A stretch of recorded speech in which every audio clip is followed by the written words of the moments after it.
Amy Scott Grant. Welcome to another installment of this video series on truth testing methods. So today we're covering Pendulum Part 2, and in the last edition I promised to talk to you about what happens if you get the sign for need more information. Well, more often than not, when you get need more information, in other words, you're not getting a yes or no, you're getting your other sign or your third sign. When you get that need more information, it typically means that the question is not valid, like it's just not an optimal question. So that could show up like, it's just not optimal for you to know right now. I will tell you that one's pretty rare. But every once in a while that's what you get. It's just not optimal for you to know, so stop asking.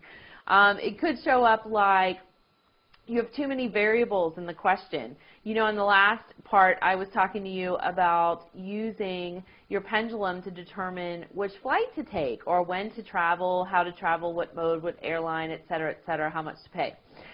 So let's say, for example, that you ask a question like, all things considered, it's optimal for me to book the United Flight 279 on Thursday the 14th at 8:07 p.m.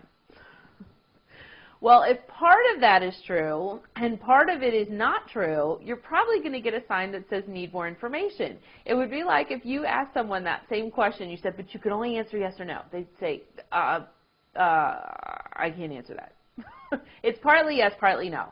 So if you have too many variables, like the name of the flight, the time of the flight, the day of the flight, etc., too many variables in a question could get you a need more information. Now, all there is to do in that situation is just stick with one variable at a time. All things considered, is United the most optimal airline for me to fly? Yes, no.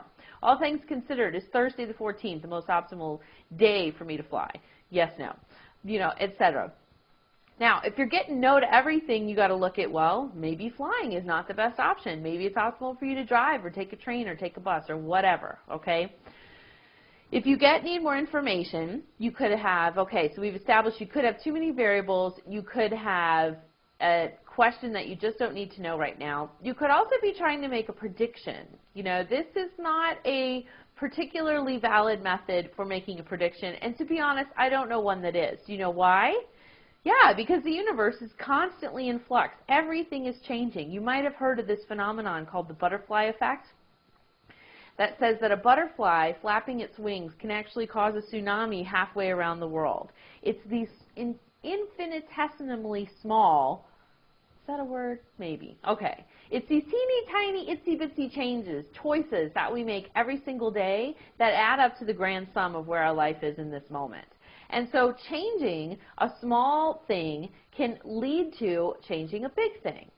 So what's the point? The point is predictions don't work, because if you can make one little change, like you say, no, I'm not going to have a banana for breakfast, even though I always have a banana for breakfast. I'm going to have a peach today. Really? Like literally making that one little change could have your whole day go differently. You know, you could walk out and go, yeah, I'm not going to do what I always do. I'm going to do something else. You could completely change up things. Your whole day could shift. Okay, this is how circumstances can change in an instant. It's literally from the tiny little choices that we make every single day. So if you can make one tiny little choice and change your entire day, and there's people all over the world making teeny tiny choices like this all day long, every single day, then you can only imagine what a state of flux the universe is in. Things are constantly changing. So if you were to ask for a prediction, and what would be an example of a prediction? All things considered, it's true and accurate that I'm going to win the lottery today. That would be a prediction. So anything that has words like going to, will happen, is going to, that person will, etc., anything like that is a prediction. And it's not really a valid question. So you may need more information as an answer to that. Now, you may actually get an answer. If you ask for a prediction, you may get a yes. But keep in mind, that answer was true in that split second. In the next split second, it might be a no, it might be a yes. I mean, who can keep up with that? It's just not a good idea to ask for predictions, okay? Let's see, what would be another reason why you might get a need more information? Something about the question could just be invalid. For example, I once remember I was planning an event and I wanted to know whether it was optimal. What I wanted to know was whether it was optimal for me to arrange childcare for my kids for the event so that I could be fully present. But it's an event that my kids also like to participate in because they do spiritual work just like I do. So I thought, well, I don't know if I should get a sitter or not, right?